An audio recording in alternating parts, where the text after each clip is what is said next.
Hello everyone. So I think we can start this session of the European Distance Learning Week organized by Eden. Today we have a session on future perspectives in open route, the quality and assessment dimension. This session is offered in the framework of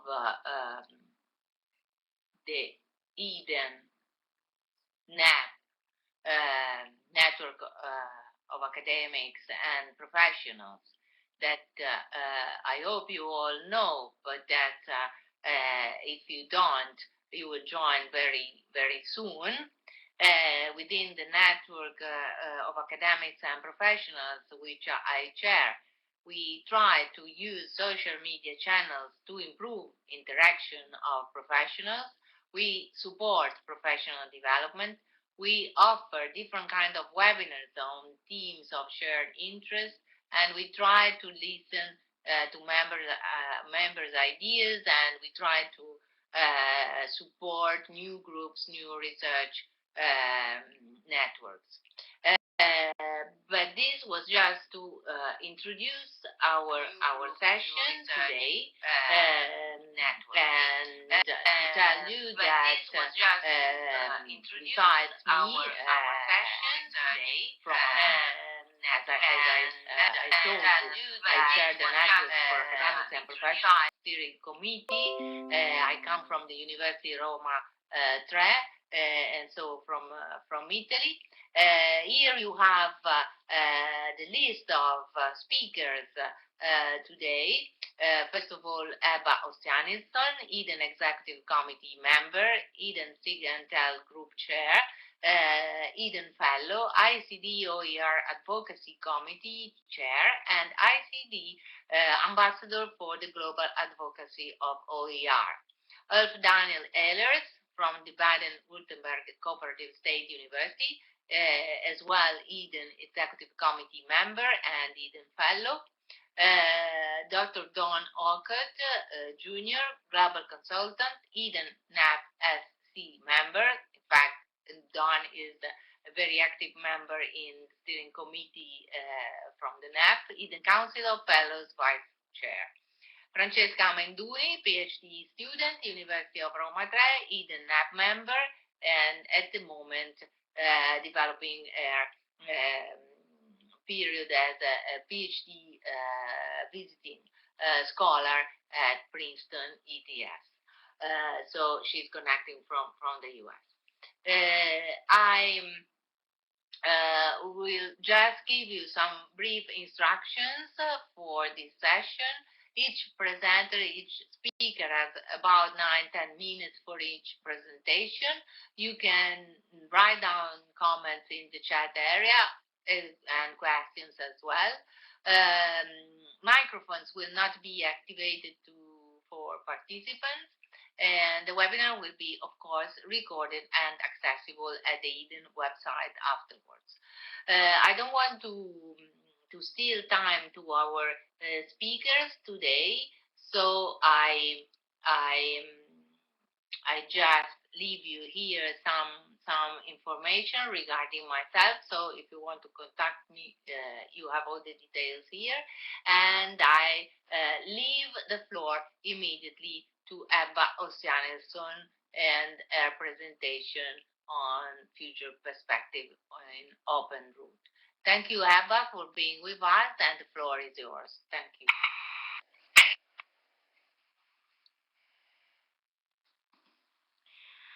So thank you very much, Antonella, for your introduction and for the presentation of me as well. And thanks for the invitation for being here today. Can I have, let me see. Yes, I got my slides. Oops. They went away. So yes, thank you. So the topic for this session webinar today is about future perspective in open routes, the quality and assessment dimension. And especially, as you have seen for the brief introduction for this webinar, it is mainly focusing on OER, Open Education Resources. And I have also chosen to primarily talk about that. The slides are coming and going. What is happening?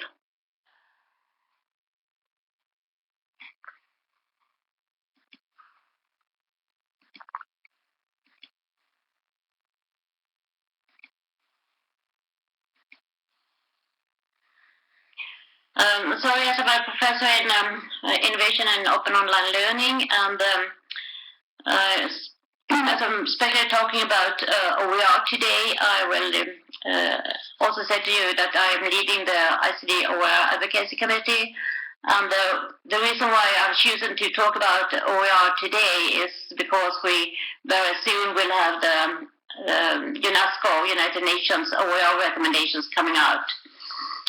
But first of all, although I have chosen to especially focus on that, I will strongly argue that for the quality agenda for open online learning, there are strong demands and needs to redefine the quality agenda.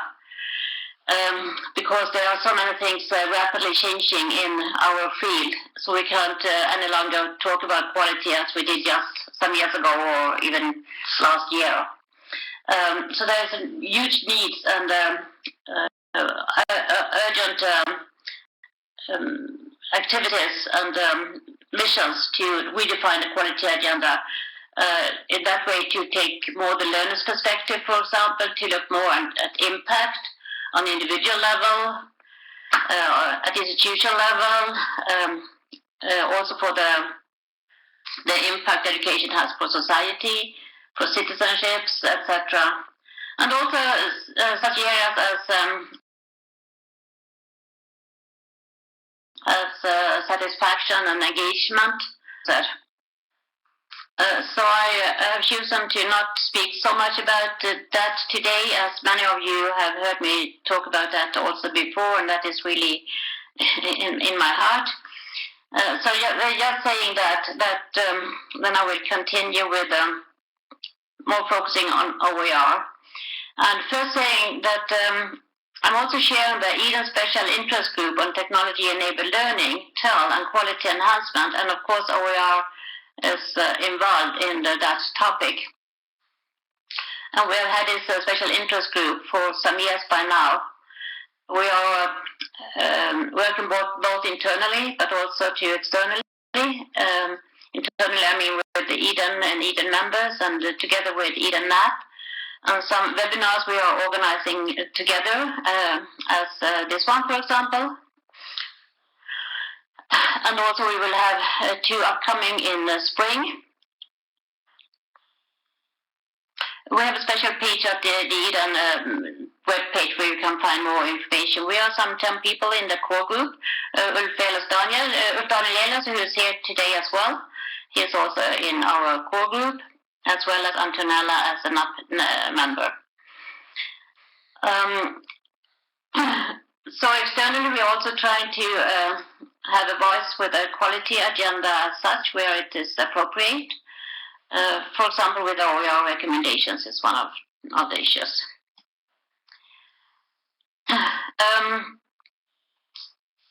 Focusing on OER, you may know that UNESCO definition was redefined at the UNESCO meeting in Paris in May, and read like this. There are some small changes, as you may notice. Learning, teaching, and research material in any format and medium that resides in the public domain or are under the copyright that has been released under an open license that permits no-cost access, reuse, repurpose, adaptation, and redistribution by others. Together with this redefinition, there was also a redefinition for Creative Commons, which you maybe have seen. also slightly modified. The work on the forthcoming OER recommendations are, of course, based on the Cape Town Open Education Declaration, the 10th anniversary. And more precisely, that means that talking about OER is not that we're talking about just the resources, the materials as such, but also the whole area of openness and open. And the Cape Town Declaration also talk about communication open, empowering the next generation, thinking outside the institution, data and analytics, how that are used, beyond the textbooks. Quite often many people, and even among our community, when they are thinking about and talking about OER, they are mainly thinking about open textbooks. So you see it's a much wider area. And I think that is very, very important to strengthen that. That was one of the reasons why I wanted to talk about this today. Connecting with other open movements like open access, for example, open education, just to mention something. The open education for development, open pedagogy is a huge area.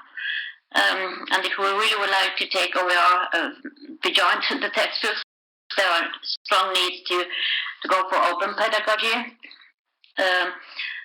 And that has been a very common concept also nowadays. I think you have heard about it many times before. Opening up public funded resources and of course the copyright reform for education. And then maybe there are some X-card as well, which are not so explicit. So you see, it is you need to see this ecosystem where OER is just one part. And also to reach the SDG goals number 4, it is said that the use of open education and OER is the only way to reach the SDG 4, education 4, by 2030.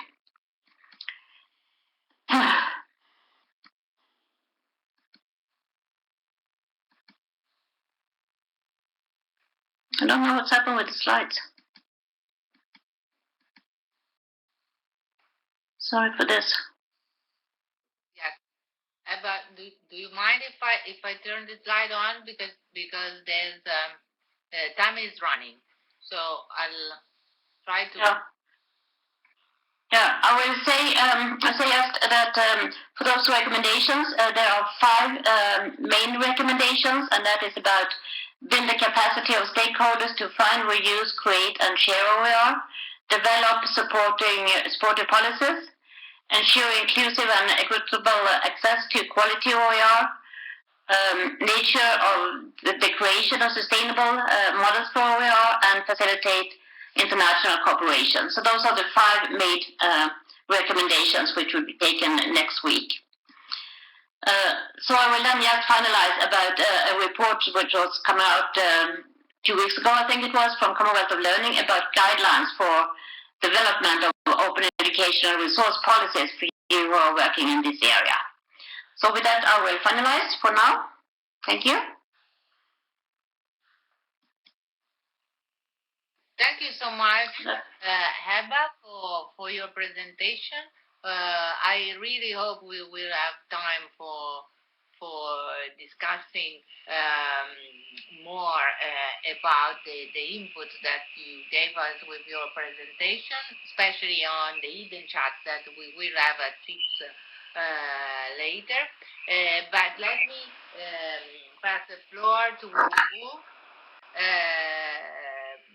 He is, as I told you, from the Baden-Württemberg Cooperative State University, Eden Executive Committee member and Eden Fellow. Please, Wu, the floor is yours.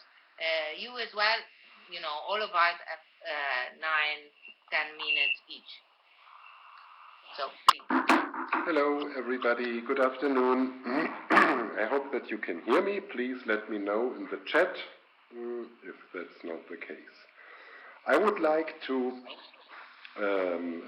thank Eva very much for her talk and would like to continue with a little bit, a complementary topic. I would like to focus on the assessment dimension, actually, and on the question, how can, in times of open resources and open learning, open pedagogies, assessment look like, actually? The sources which I'm presenting to you, the content, is some of it is taken from 2 books which we have just in the last years worked on. One is called Open Learning Cultures, A Guide to Quality Evaluation and Assessment. It kind of fits to our webinar today. And the other one is called Changing Cultures in Higher Education. It's about the culture change through technology and openness. So, first of all, when we think about assessment, there are lots of different assessment forms and methodologies, and there are also lots of different assessment purposes. And I think it is important to keep in mind this diversity of activities which we are employing, and the diversity of purposes also, which we are using when we talk about assessment. Assessment for example, personal purposes could be just to see where am I as a learner standing in my learning progression. Assessment on an institutional level could be to have learners passing certain exams so that they can enter from one area of their studies into another area of their studies. And then, of course, also there's an assessment on the institutional level where you are assessing certain and accrediting certain programs. So there's a wealth of assessment purposes and forms, and that's important to keep in mind because also assessment is something we can, some of the assessment forms we can use better for open assessments, and some of them we can use better for closed assessments. I've tried to work on the issue of open educational practices. Open educational practices is what we define as using technology first, and secondly, allowing students to choose in an open way their learning pathways and their learning objectives, whereas we teachers, we are just alongside them and trying to support them. So this is how we define open education practices. And when you think about now open education practices, how can the assessment look like, and how would it look in closed environments? Closed environments are environments where teachers are determining the learning pathways and teachers are determining the objectives of learning. Maybe also where little technology, little open educational resources and little open education is used. So when you try to group the assessment forms, you can see that for open education practices, assessment which gives the autonomy of judgment and the activity in the hands of the learner very much. So, for example, formative assessments of own learning, the assessment for learning, which means you're using the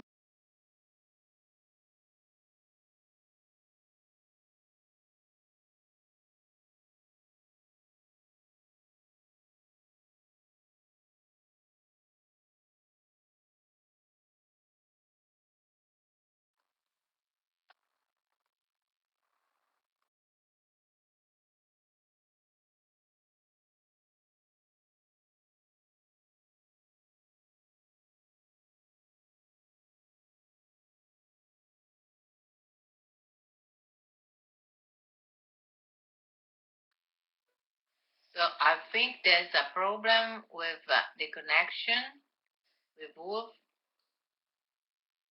I don't know if, yes, I see everyone is typing on the problem. We will try to understand if Wolf can restart his connection. Otherwise, I don't see any reaction. But of course, this might happen.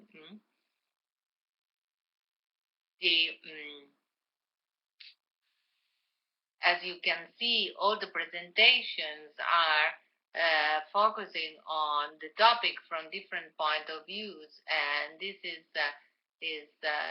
really useful to have a wide picture of the subject we are trying to address today.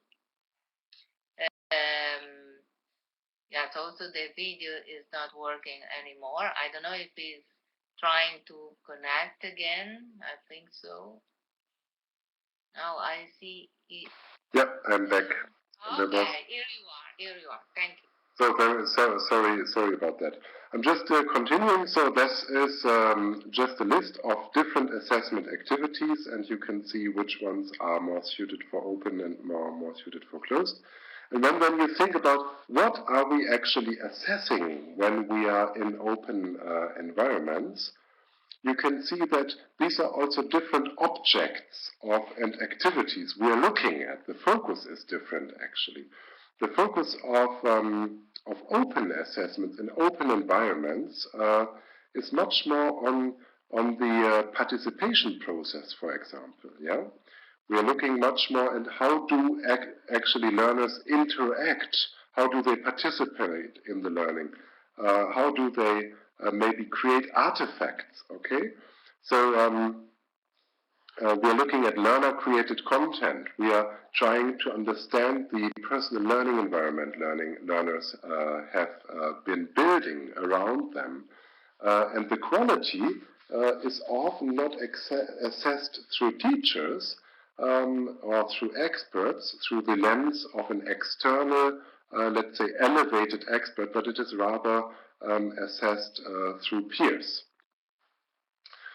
All in all, what is becoming more popular is actually to see that whereas in the traditional assessment philosophies, we are separating learning process and assessment, whereas the assessment takes some kind of evaluation or proof of learning step in the end of the learning process.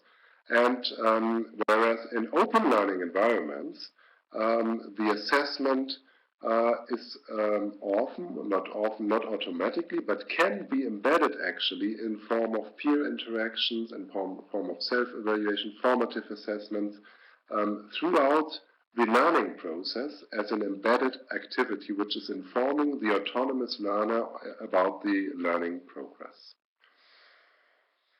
If we only look at the question, which kind of assessment methodologies are suited, are actually carrying this kind of characteristics, that they are formative, that they are embedded into the learning process, we can see that all these different assessment methodologies are suitable for that. That means that there is a wealth of assessment methodologies actually out there. For example, self-evaluation, which is, if you look at it from the original concept, it is a very elaborated concept, a very elaborated methodology where learners are creating in cooperation with teachers criteria and then apply these criteria to their own learning and then try to derive from that development aspects for their own learning and then share that with the other learners and the teachers. self-assessment, responsive evaluation, formative evaluation, I mentioned them already, but also all these social and community participatory assessment forms like peer review, peer reflection, peer assist also, where you are together solving problems and assisting yourself in your own learning problems, where you form a learning group. Peer learning, bench learning, where you try to understand how is my own learning ability compared to the learning ability of another learner of my group. These are all requiring, of course, very, very high reflection levels of your own learning, of the learning of learners, and are therefore something which is suitable for learners who have a high autonomy. When we now think also, that's my coming to the end, my last slides, think about the future, where in the future soft skills, a new kind of skills, we call them future skills, will be much more important, where autonomous learning, self-responsible learning will be a much more important step. Then, in open learning environments, open learning assessment forms will gain a lot of relevance. And not only that, we have created scenarios in this research. I show you the report again, which you can freely download at nextskills.org, which talks about the next 10-15 years of higher education development and the future skills in this. And in this report, you find also 4 scenarios. And here you can see also that open assessment can also, or has also, an additional component, which is the component of micro-certification, of certifying small bits and pieces of learning in a way that they are documented in an understandable and evidence-based way. So that in universities in the future, how you can see here, students will follow not just a study path in one university, but they will follow a study path in several universities as lifelong learners in a very personalized way. This will also be an important aspect of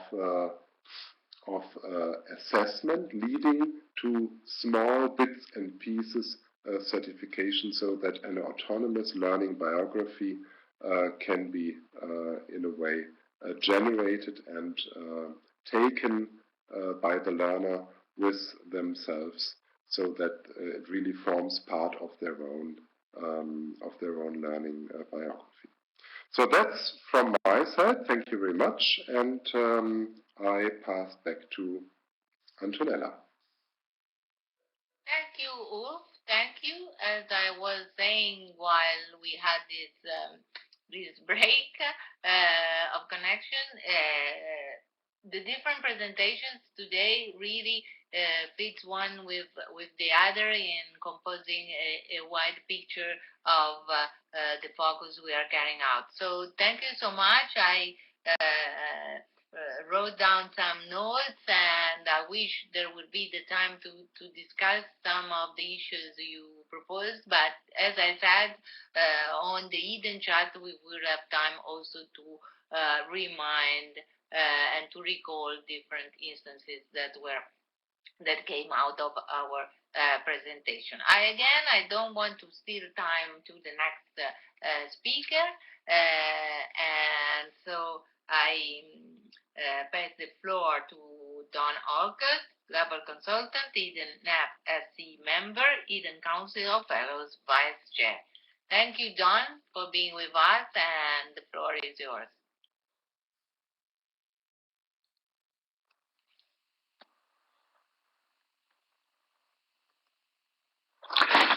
Good afternoon, everybody. Thanks, Ebba, and thanks, Ulf, and thanks, Antonella, for your interesting and insightful comments. As Ulf said, he was going to bring a complementary view to our topic today, and I'm hoping to do the same. I want to talk a little bit about all these great resources and ideas we have. How do you make it happen? How do you make it happen in your institution? What I'm going to talk a little bit about today is leadership, how to navigate the culture in which we work, and how do you manage change. Now, we all bring a variety of experiences around the issues of quality to our work. And these are four that stand out to me, that have sort of struck me over the course of my career. Language matters. How we define quality and the context in which that quality operates often is really important in terms of our conversations and our discussions. I don't know about you, but oftentimes I found I was talking at cross purposes with my colleagues about what we understood to be quality. And I think this leads into the second one. Where one stands on quality is influenced by where one sits. I can assure you, if you ask your vice chancellor or president, or you ask your dean of engineering, or you ask your department chair of music, if you ask a student, an employer, an alumni member, a member of the board of trustees, they are all going to be representative of the major stakeholder groups to make up your university. And hence, they're going to bring some different viewpoints about what constitutes quality. The gatekeeper of quality is the institution. I want to first and foremost say the oversight agencies and accrediting groups play a marvelous role in helping us as institutions stay focused on those quality issues, particularly in an era of open and distance learning where we have new processes, procedures, and methodologies that are new to the accrediting group as well. But my experience over the years is at the end of the day, it's up to the institution to really take the responsibility for ensuring quality in all its guises. So the last thing I want to say on in this particular area is quality and open content must be core values of the institutional culture. We've made incredible progress in OERs over the last 10 years, but I would also say we haven't made as much progress as we hoped we would. And I think part of the reason for that the adoption rate hasn't been as fast as maybe many of us would have hoped for, is we have not been able to embed it into what are the core values and the central culture of the institution. Now, when we talk about quality, what do we mean? Again, this is my slant and perspective only. You bring your own to this. I only share these as an opportunity for you to reflect on what it means to you. Okay? Do we normally associate rigor and high expectations with qualities? Yeah, I think we tend to do that. That doesn't mean by having rigor and qualifications, the rigor and the high expectations will necessarily result in an outcome that's useful. Ulf was talking about soft skills. I can teach students rigorous and have high expectations, but when they walk into the door to their employers, they didn't learn the right skills. So even though we had rigor, we had high expectations, we taught them the wrong things. Review. This one is really important for OERs and for setting quality standards for open educational resources. We must engage the faculty as an essential stakeholder in that review process. We are doing that to some extent. I think we need to make a greater effort to do that. Relevance, yes, quality is tied to relevance. Again, back to what is real world skills and knowledge that our students should be learning. Some areas of quality, or what we define as quality, can actually be linked to responsiveness. When we think about student services for open and distance learning, the time of the response, the type of service, the agility to respond to student and faculty needs, all ties in with responsiveness. Okay? And finally, renewal. This is the one that I find to be actually quite interesting. The bar changes usually when we're not paying attention. Let me give you an example. Your institution goes from 10,000 students to 50,000 students.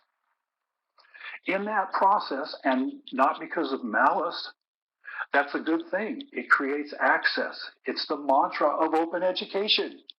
Open the doors to everybody. But in the process of doing that, you've now created a system that is going to put a great stress on the student services of your institution. Can you gear up fast enough and quick enough? Some of the issues that are facing and have faced open institutions that serve unbelievably high numbers is it's a catch-up game all the way. They're trying to get those services back into place so that they can serve that many students, okay? So even though we think of renewal or setting the bar as typically going up, sometimes, even though not our intention, our efforts, our decisions are somewhat flawed, and in fact, we reduce the bar, we reduce the level of quality. Many of you know Professor Rory McElroy from Athabasca. Rory and I go back way too long. I'm not going to tell you our age, but nonetheless, a long time. And I always like to ask Rory very direct questions because I can always be confident he's going to give me the most direct answer on the planet. He doesn't pull any punches. He says things exactly what he means. Here's what he had to say when I asked him about quality related to open educational resources. I've highlighted what I think to be some of the interesting aspects of his response. He would suggest that the licensing agreements, Creative Commons, that we have with OERs need to be pushed more. He believes that the advantages of those licenses is not fully understood. Remember, I'm sharing what he's saying. I'm not agreeing or disagreeing necessarily, okay? Sort of what I said earlier, depending on where you stand on quality is often influenced by where you sit. Quality assessments is quality for one does not mean quality for all. But he also goes on to say what we were talking about earlier and what I mentioned was, on the other hand, a good measure is that if a number of qualified academics attest or vet the quality and or respected institutions, then that could be a good indicator as you can get. I like this because it links a little bit to a lot of the work that EBA and OLF have also done around benchmarking. In other words, comparisons with other institutions and other units on what constitutes quality in OERs. Now, everybody needs a good cartoon, and I love this one. Can you read what it says? It says, for a fair selection,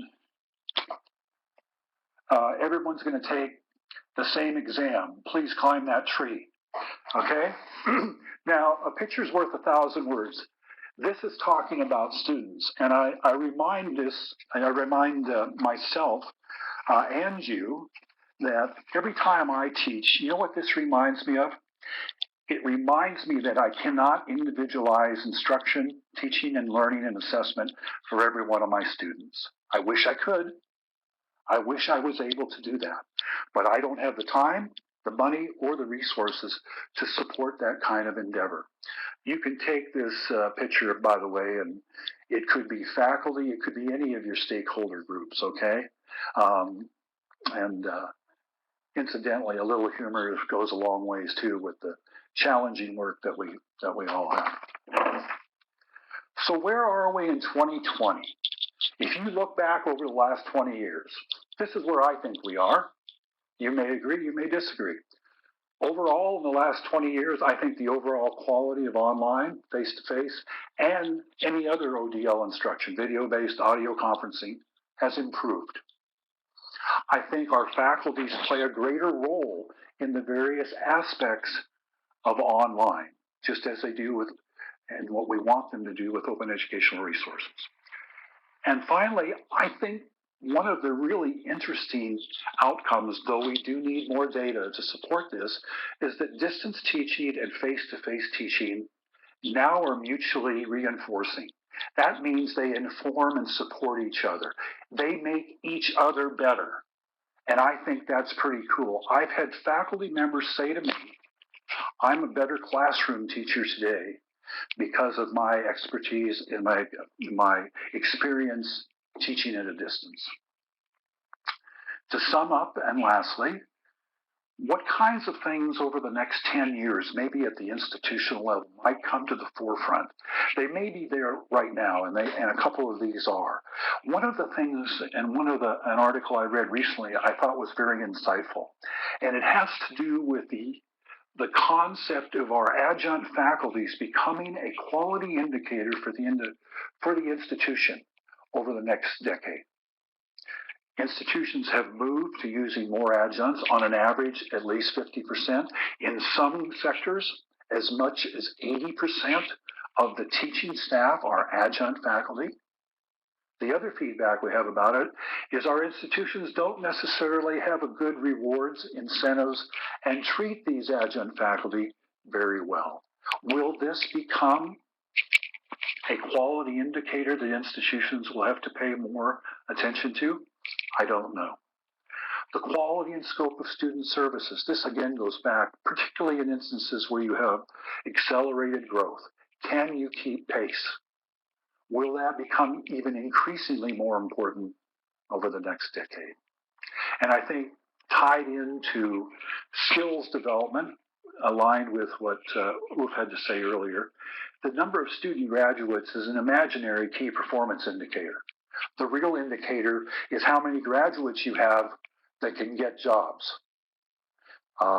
Presidents love to talk about how many people they have graduating. They don't ever tell you that a good majority of them can't find work. So I think we're going to see that continue to be a valuable indicator. That's the end of my comments. Again, I think my only concluding comment would be good ideas, good innovations get pushed aside every day.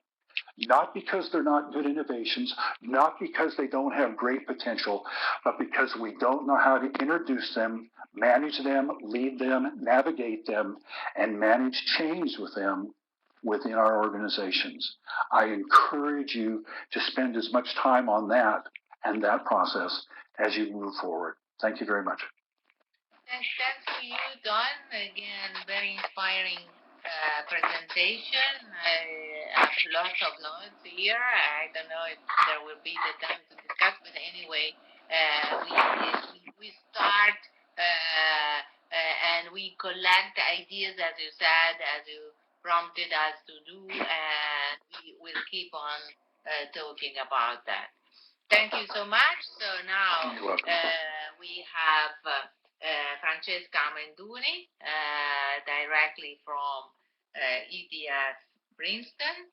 And again, Francesca's presentation is related to a project and to some results of a project, of an international European project devoted to the assessment of quality in an open virtual mobility MOOC. So in this case, we will have an empirical instance of what the group tried to do within the subject we are trying to focus on today. So, Francesca, the floor is yours. Thank you for the introduction. I'm very happy to present empirical results after this deep theoretical background. I wanted to ask to all the participants to write also what is your connection with open education and quality, and we will be happy to read your answers after the presentation. Today, I would like to show you some preliminary results of our pilot phase, in which we are trying to assess the quality of a virtual mobility MOOC, Massive Open Online course. The MOOC is composed by open educational resources as well. The project Open Virtual Mobility Erasmus Plus was funded by the European Erasmus Plus program. The main idea is to promote virtual mobility in European higher education. I don't know if you are familiar with the concept of virtual mobility, but virtual mobility is a concept complementary to physical mobility. The idea is that people that cannot access to physical mobility for economic reasons or for other kinds of problems could more easily access to virtual mobility. The project is organized in 7 intellectual outputs, and the group of University of Roma 3, coordinated by Antonella Poce, is responsible for the output 6 that concerns open educational resources, massive open online course, and a pilot phase. The aim of the pilot phase is to assess the quality of the virtual mobility MOOC. The pilot phase is aimed not only to assess the MOOC, but all the features that compose the MOOCs.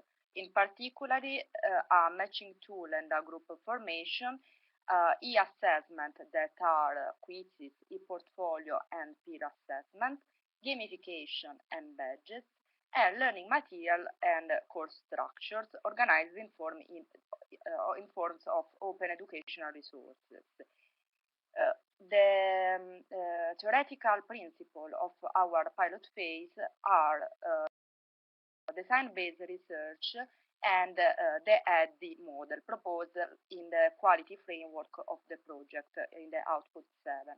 And the pilot was organized in 3 phases. The first one, we carry out the first pre-pilot phase between December and January 2019, and the results of the pre-pilot phase were presented at the last Eden conference in a poster. We are now carrying out the first pilot phase cycle between September and December 2019, and we will carry out the second pilot phase cycle between January and May 2020. In order to assess the quality of the MOOC, we designed a questionnaire that is organized mainly in 6 sections. The first section concerns personal details, such as age, gender, affiliation, and role. The second section regards general questions on the MOOC. The third section is about badges and gamification. The fourth section is about technical aspects of the platform. The fifth section regards questions specific to the 3 levels of each MOOC. Each MOOC is organized in 3 levels of difficulties: foundation, intermediate, and advanced. Today I will not present these results because, as I said, our pilot phase is in progress, so we will present results for the fourth initial sections of the questionnaire. For the section from 1 to 6, participants are required to express their level of agreement with statements regarding the MOOC on a Likert scale from 1 strongly disagree to 5 totally agree. At the moment, the MOOC with most participants was the active self-regulated learning MOOC with 47.6 participants. The second mini MOOC most attended was media and digital literacy MOOC with 23.6% of participants, followed by intercultural skills, open-mindedness, open education and virtual mobility, networked learning, autonomy-driven learning, and collaborative learning. These mini MOOCs were designed according to the skills necessary to be involved in a virtual mobility experiences, and these skills were identified in the output 1 of the project. If you are interested to know more about it, you can find all the information on the website of the project. These results were calculated 1 week ago when we had 250 participants, but I have just checked and we have arrived to 353 participants. So fortunately, the number of participants is growing and growing. The average age is 24 years, and at the moment, participants to the MOOC are mainly students, university students, and a small percentage are teachers. Despite most of the participants come from a partner university, We have also a small participation from external institutions, so this is a positive result. The MOOC is followed also by external institutions to the partnership. The level most assessed was the foundation level, with 95% of answers. Intermediate and advanced level were assessed less compared to the foundation level, and this may be because for intermediate and advanced level it is necessary to activate tutoring, because there are activities such as group formation and peer assessment that need to be configured manually by tutors. On the other hand, foundation level could be followed without tutoring. Regarding technical aspects of the MOOC, we see that participants express general positive evaluation. In particular, the length of the video was considered good, the sound of the video was clear, and the technological environment is considered friendly and usable. A less positive agreement regard the two statements. MOOC layout positively affects my learning experience, and the system is easy to use. With average lower than 3.65, but still higher than 3. So it's still not negative. Regarding statements concerning the MOOC, participants tend to disagree with negative statements regarding the MOOC that you find at the bottom of this picture. So, for example, the negative statements were the amount of knowledge to acquire is too much high, and participants were not disagree with these statements mainly, and some information was taken for granted and not well explained. Also, in this case, participants tend to disagree. On the other hand, participants tended to agree with positive statements regarding the MOOC. In particular, participants appreciate the use of different kinds of content, OERs. So in this way, we had also an indirect information regarding the quality of open educational resources. And regarding badges and gamification, participants express a general positive evaluation, in particular toward the badge design. The next phases are, since the sample will be enough consistent, more than 350 participants, we are going to carry out more elaborated statistical analysis, not only descriptive analysis, after the end of the pilot cycle in December. For example, we will try to answer to this research question. Are there any statistical differences among scores for each MOOC? Are there any statistical differences among scores within a MOOC for each level? We will collect feedback to implement the MOOC before the second pilot phase, and we will use this data to implement the quality of the MOOC, and we will collect data after the end of the second pilot cycle. We will compare the answers from the first cycle to the answer from the second cycle in order to see whether the quality perceived by participants is improved. Thank you for your attention. Please, if you want, visit our learning hub, and if you want, you can subscribe to one of our MOOCs. As I said, the foundation level can be followed without tutoring, but if you want to follow intermediate and advanced level, please write us. We will implement everything in order to allow you to follow the other MOOCs. And you can write to me at to Antonella Poce in order to ask information regarding the pilot phase, if you want to be to provide feedback, or if you want more information about it. Thank you again for your attention. You, Francesca.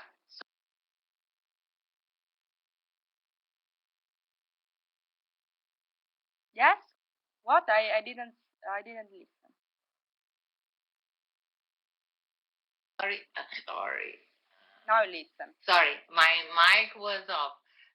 So thank you so much for your presentation, for the summary and the details of the data you presented. So an example of how we could interpret quality assessment. And because of course we're unfortunately we are running out of time, I would like to ask each of you, starting from Abba, who done, I mean, the order that we followed, just one question, the same question to all of you.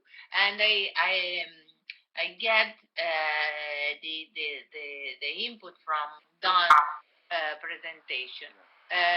He said that whatever stakeholder we could meet and ask them, what do you think quality is, we would get different perspectives, different interpretations. So to each of you, starting from Abba, can you define quality in open root? Which is your favorite interpretation? Abba.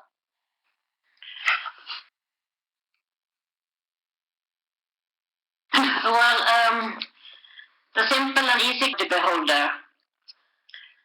Then we all know that quality is a very complex phenomenon, and as I said in the beginning of my speech as well, we really need to redefine the quality agenda because there are so many other kind of aspects, issues, dimensions to take into account in the digital area which we are in right now.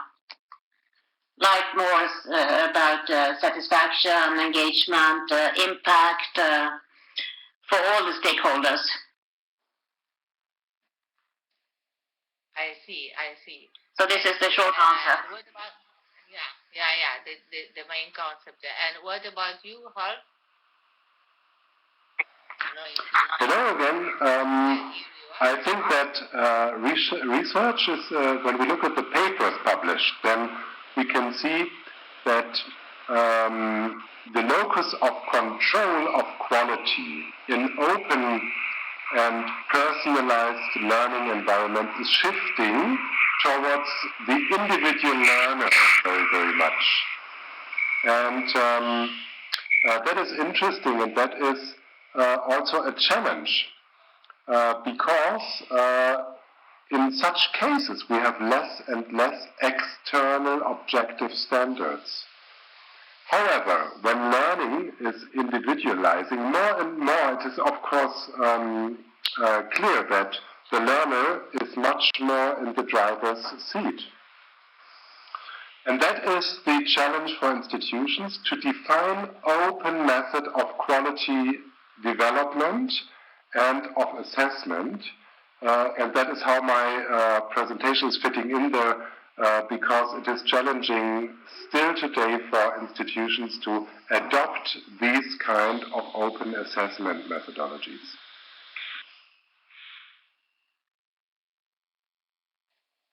Thank you, Ulf, for your comment. And John, I know you already talked about that interpretation, but we want a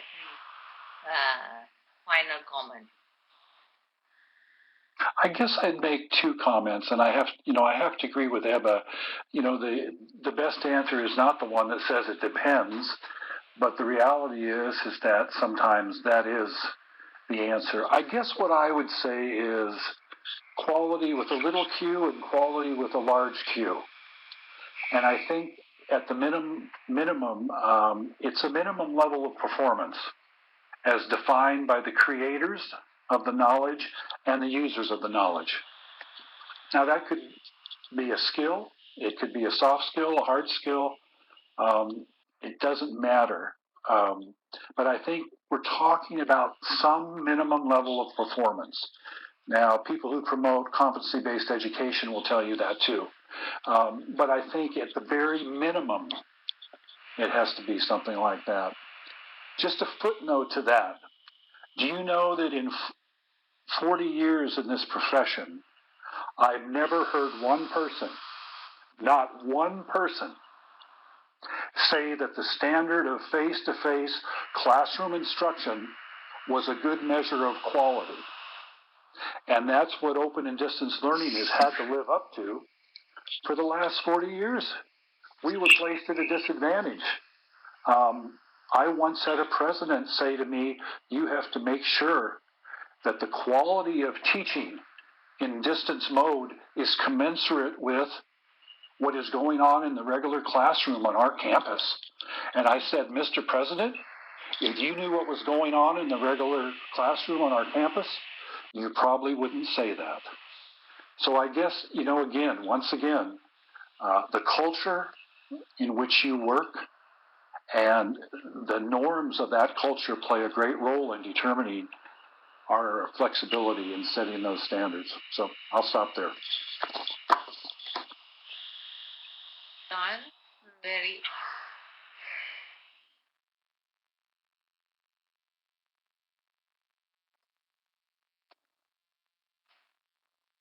effect.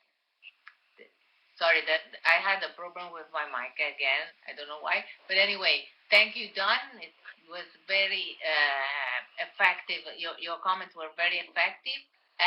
The last word is to Francesca. I agree what the other speakers said before, and I want only to add one thing. Data, and data. We need to integrate data from different sources, and I think that learning analytics will help so much in this context, in the context of quality assessment. Thank you, Francesca. In fact, the idea of using those data in a critical way in order to improve the system, the offer, the teaching and learning dimension we are all engaged in is actually the key word. So I thank you all for the very inspiring webinar we carried out today. We will keep on discussing on Twitter at 6, so don't miss our tweet chat at 6, where we will try to summarize what we have been saying during the webinar. As I said at the beginning, this webinar is recorded as all the others offered within the European Distance Learning Week, but also all the others that we offer as EDLW, Network of Academics and Professionals. So don't miss our offer. Go to our website, disseminate our work, and we'll be in touch on Twitter in a while. Thank you all for being with us.